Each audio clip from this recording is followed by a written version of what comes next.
दोस्तों, how to make a green background. आप green background कैसे बना सकते हैं।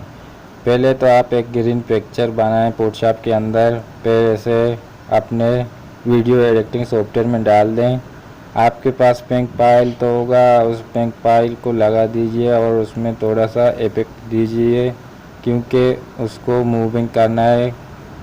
इससे एक पिक्चर ले लें, मैंने पहले से बना रखा है, मेरे मोबाइल के अंदर है। आप ग्रीन वीडियो बैकग्राउंड कैसे बना सकते हैं अपने वीडियो एडिटिंग सॉफ्टवेयर में।